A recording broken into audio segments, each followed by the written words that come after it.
మత్తయి సువార్త 26వ అధ్యాయము 17వ వచనం నుంచి మనం చదువుకున్నట్లయితే, పులియని రొట్టెల పండుగలో మొదటి దినమందు శిష్యులు యేసునొద్దకు వచ్చి, పస్కాను భుజించుటకు మేము నీ కొరకు ఎక్కడ సిద్ధపరచబోచున్నామని అడిగిరి. మనం ఇలా కంటిన్యూగా చదువుకున్నట్లయితే ఇది అంతా యేసుక్రీస్తు ప్రభువారు చనిపోయినటువంటి రోజు జరిగిన సన్నివేశం. మొదట జరిగింది ఏంటంటే, పులియని రొట్టెల పండుగలో మొదటి దినమందు, అంటే పులియని రొట్టెల పండుగలో 1వ రోజు ఆయన పస్కాను భుజించుటకు శిష్యులకి ఇక్కడ ఫలానా ప్రాంతంలో ఏర్పాటు చేయండి అని చెప్తే ఆయన శిష్యులు వెళ్ళి అక్కడ ఏర్పాటు చేస్తారు. ఆయన వారితో కూడా ఆ రాత్రి పస్కాను భుజిస్తారు. పస్కాను భుజించిన వెంటనే వారు ఒక పాటను పాడి ఒలీవల కొండకు వెళ్తారు. అక్కడ ఆయన, ఈ రాత్రి మీరందరూ నా విషయమై అభ్యంతరపడతారు అని చెప్తారు. తర్వాత వారితో కూడా యేసు గెత్సేమనే అనబడిన చోటుకు వచ్చి అక్కడికి వెళ్ళి ప్రార్థన చేసుకుంటారు.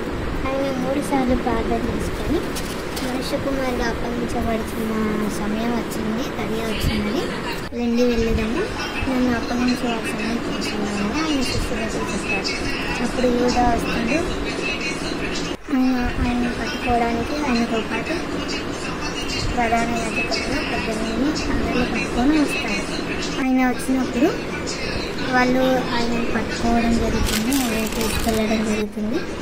ఆ రాత్రి కోడిపోయేక మాకు పేతురు నన్ను చెప్తావని చెప్పి యేసుక్రీస్తు ఆ రాత్రి ఆయన అలా చెప్పిన వెంటనే కోడిపోతుంది. ఉదయం అయినప్పుడు ప్రధాన యాజకులు ప్రజలు అందరూ యేసుని చంపుకోవాలని ఆలోచన చేసి ఆయన పిలాతునకు అప్పగిస్తారు. అంటే మొదటి రోజు తర్వాత నెక్స్ట్ డే పులియని రొట్టెల పండుగలో 2వ రోజు. మొదటి రోజు వాళ్ళు పస్కాను గురించి ఆయనని పట్టుకుంటారు. 2వ రోజు వచ్చేసి మనం అంతా 27వ అధ్యాయం మనం కంటిన్యూగా చదివినట్లయితే ఆయనని ఇంకా పిలాతు దగ్గరికి తీసుకెళ్ళడం, ఆయన విచారించడం, తర్వాత ఆయనని సిలువ వేయడం మనం చూస్తాం.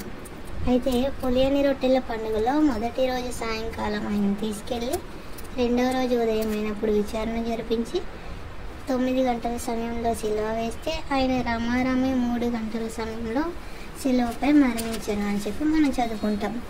ఇదే విషయాన్ని మనం సువార్తలన్నీ 4 సువార్తల్లోనూ ఇదే విషయాన్ని చదువుకుంటాం. రమారమి 3 గంటల వరకు ఆయన చనిపోయింది సిలువ పైన అని చెప్పి.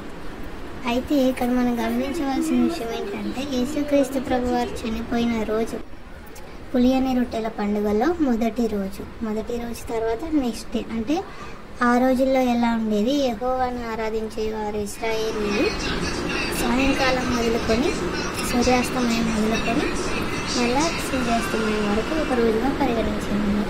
అంటే ఇప్పుడు మనం చూస్తున్నట్లయితే పులియని రొట్టెల పండుగలో మొదటి దినం, అంటే వాళ్ళు జరుపుకునేటువంటి పాస్ఓవర్, వాళ్ళు 7 రోజులు పాస్ఓవర్ డేస్ అనేది జరుపుకుంటారు.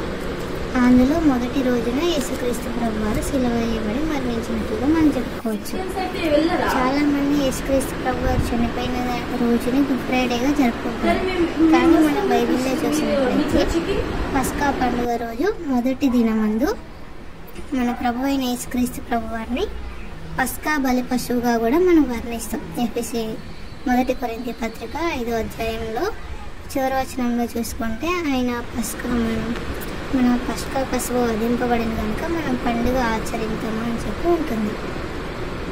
1 కొరింథీ పత్రిక 5వ అధ్యాయము 7-8 వచనం చూసినట్లయితే, క్రీస్తు మన పస్కా పశువు వధింపబడిన కనుక పాతదైన పులిపిండితోనైనను దుర్మార్గతయు దుష్టత్వమును మన పులిపిండితోనైనయు కాకుండా నిష్కాపట్యమును సత్యమును అని పులియని రొట్టెతో పండుగ ఆచరించమని మనం చదువుకుంటాం.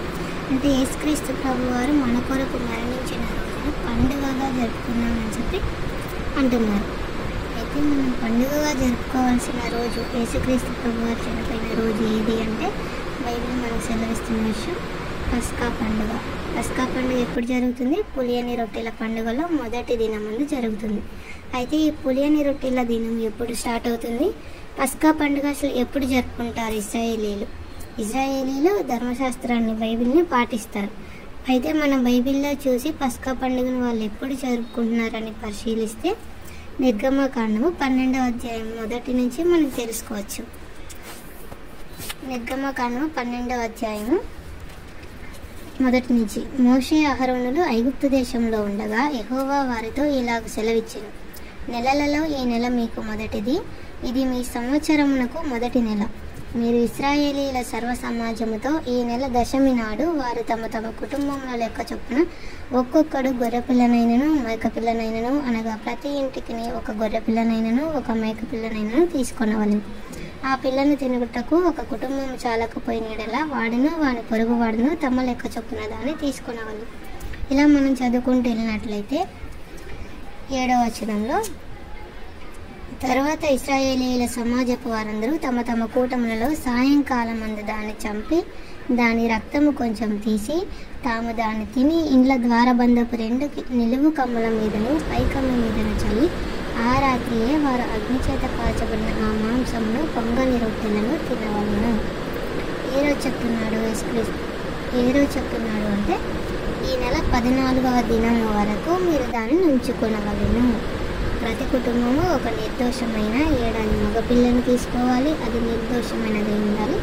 దాన్ని ఈ నెల అంటే మొదటి నెల 14వ దినం వరకు ఉంచుకొని దాన్ని సాయంకాలం ముందు చంపి దాని రక్తంని తీసుకొని దాన్ని మన వాళ్ళ ఇంటి కమ్ముల మీద రాసుకోమని చెప్తున్నాడు. అయితే ఇక్కడ మనం చూసినట్లయితే వీళ్ళ మొదటి నెల 14వ రోజు సాయంకాలం పస్కాను ఆచరించుకుంటున్నారు. ఇదే పస్కా పండుగ పులియని రొట్టెల పండుగ అని ఎలా తెలుస్తుందంటే 12వ అధ్యాయం అంతా మనం చదువుకున్నట్లయితే 11వ వచనంలో అంటారు, మీరు దానిని తినవలసిన విధం ఏదనగా మీ నడుము కట్టుకొని మీ చెప్పులు తొడుగుకొని మీ కర్రలు చేత పట్టుకొని త్వరపడుచు దాన్ని తినవలెను, అది యెహోవాకు పస్కా బలి. అలాగే 14వ వచనము, కాబట్టి ఈ దినము మీకు జ్ఞాపకార్థమైనదగును, మీరు యెహోవాకు పండుగగా దానిని ఆచరింపవలెను, తరతరములకు నిత్యమైన కట్టడిగా దానిని ఆచరింపవలెను. 7 దినములు పులియని రొట్టెలను తినవలెను. మొదటి దినమున మీ ఇండ్లలో నుండి పొంగినది పారవేయవలెను. మొదటి దినము మొదలుకొని 7వ దినము వరకు పులిసిన దానిని తిను ప్రతి మనుషుడు ఇశ్రాయేలీల నుండి కొట్టివేయబడును. ఆ మొదటి దినమున మీరు పరిశుద్ధ సంఘముగాను 7వ దినమున పరిశుద్ధ సంఘముగాను కూడుకొనవలెను. పులియని రొట్టెల పండుగను మీరు ఆచరింపవలెను. ఈ దినమందే నేను మీ సమూహములను ఐగుప్తు దేశంలో నుండి వెలుపలికి రప్పించి తిని గనుక మీరు మీ తరములన్నిటిలో ఈ దినమును ఆచరింపవలెను. మొదటి నెల 14వ దినము సాయంకాలము మొదలుకొని ఆ నెల 21వ దినము సాయంకాలం వరకు మీరు పులియని రొట్టెలను తినవలెను. అంటే ఇక్కడ మనం చూసుకున్నట్లయితే పులియని రొట్టెల పండుగ వాళ్ళు ఎప్పుడు చేసుకోవాలని చెప్తున్నాడు దేవుడు. నిర్గమకాండంలో మొదటి నెలలలో ఇది మీకు మొదటి నెల అన్నాడు. అంటే వాళ్ళకి సంవత్సరం ఇయర్ స్టార్టింగ్లో మొదటి నెలలో 14వ రోజు సాయంకాలం నుంచి 21వ రోజు సాయంకాలం వరకు వాళ్ళు పులియని రొట్టెల పండుగలను ఆచరిస్తారు. 14వ రోజు సాయంకాలం యెహోవాకు వాళ్ళు పస్కా బలిని అర్పించారు. అంటే పస్కా పండుగ రోజు ఎప్పుడు అంటే మొదటి నెల 14వ దినము సాయంకాలం నుంచి పస్కా పండుగ స్టార్ట్ అవుతుంది. పస్కా పండుగ జరుపుకుంటారు. అయితే ఇక్కడ మీరు నిర్దోషమైన ఏడాది మగపిల్లలు తీసుకోవాలను అని ఎందుకు అన్నారు అంటే దీనిని మనకి దేవుడు సాదృశ్యంగా చూపిస్తున్నారు. 17వ వచనంలో చూసినట్లయితే ఈ దినమందే నేను మీ సమూహములను ఐగుప్తు దేశంలో నుండి వెలుపలికి రప్పించి తిని గనుక మీరు ఈ తరములన్నిటిలో ఈ దినమును ఆచరింపవలెను. ఆనాడు ఇశ్రాయేలీల ప్రజలు బానిసత్వంగా ఉన్న ఐగుప్తు దేశం నుంచి పర్వతీయుల ప్రావిన్స్ దేశానికి బానిసత్వం నుండి విడిపించబడటకు ఆయన ఈ ఆచారాన్ని పులియని రొట్టెల పండుగలో 14వ రోజు సాయంకాలం ముందు ఈ దినాన్ని ఏర్పాటు చేసి ఒక ప్రతి కుటుంబం చొప్పున నిర్దోషమైన ఏడాది మగపిల్లను తీసుకొని అది యెహోవాకు పస్కా బలిగా అర్పించి దాని రక్తము మీ గుమ్మాలపై కమ్ములపైన రాసుకుంటే ఆ గుర్తును చూసి నేను మీ ఇంటి వాళ్ళని నాశనం చేయకుండా తప్పిస్తానని చెప్పి యెహోవా దేవుడు సెలవిస్తాడు. అదేవిధంగా ఇప్పుడు మన కొరకు పస్కా బలిగా యేసుక్రీస్తు ప్రభు వారు అర్పించబడారు. ఎందుకు అంటే మనకు సాదృశ్యంగా ఇక్కడ చూపించిన విధంగా మనం ఇప్పుడు మరణకరమైన జీవితంలో ఎలా ఉన్నామో అప్పుడు ఐగుప్తు ప్రజలు బానిసత్వంలో ఎలా ఉన్నారో ఇప్పుడు మనం మరణం అనుభవిస్తూ మరణకరమైన జీవితంలో అలా బానిసత్వంలో ఉండగా వాళ్ళని ఆ బానిసత్వం నుంచి ఆ పస్కా పండుగ రోజు పస్కా బలి ద్వారా ఎలా అయితే ఆ రక్తాన్ని చూసి వాళ్ళని విడిచిపెట్టారో ప్రభువారు అలాగే ఇప్పుడు మన మన కొరకు పస్కా బలిగా అర్పించబడిన యేసుక్రీస్తు ప్రభు వారి రక్తంతో కడగబడిన మనము ఆ బానిసత్వం మరణకరమైన జీవితం నుంచి మరణం లేని జీవితంలోకి అడుగు పెట్టాలనే ఉద్దేశంతో యేసుక్రీస్తు ప్రభు వారిని పస్కా పశువుగా నిర్మించడం జరిగింది. మనకి నిర్గమకాండంలో సాదృశ్యంగా ఏదైతే చూపించారో అది మన కొరకు యేసుక్రీస్తు ప్రభు వారు ఈ లోకంలోనికి ఒక మనుష్య రూపంగా వచ్చి చేసి చూపించి మనకి విముక్తిని కలుగజేశారు. మరణమైన జీవితం నుంచి మరణం లేని జీవితాన్ని అనుగ్రహించారు. సో దీన్ని బట్టి మనం యేసుక్రీస్తు ప్రభు వారు చనిపోయిన రోజుగా దేన్ని ప్రకటించాలి అంటే, ఇశ్రాయేలీలు మన ధర్మశాస్త్రాన్ని బట్టి ఎలా అయితే క్యాలెండర్ ఉంచుకున్నారో మొదటి నెల 14వ రోజు సాయంకాలం.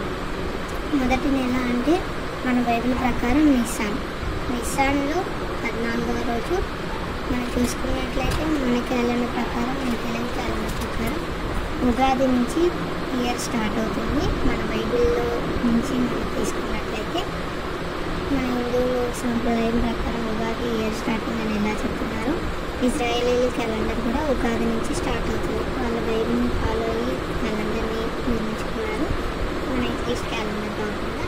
సో దాన్ని బట్టి మనం చూసుకున్నట్లయితే మార్చి నుంచి ఏప్రిల్ మిడిల్లో ఇయర్ స్టార్ట్ అవుతుంది. మనం గూగుల్లో సెర్చ్ చేసి చూసుకోవచ్చు హిబ్రూ క్యాలెండర్ ఆర్ ఇశ్రాయేల్ క్యాలెండర్ అని చూసుకున్నట్లయితే మనకి నిస్సాన్ నెల మొదటి నెల ఉంటుంది.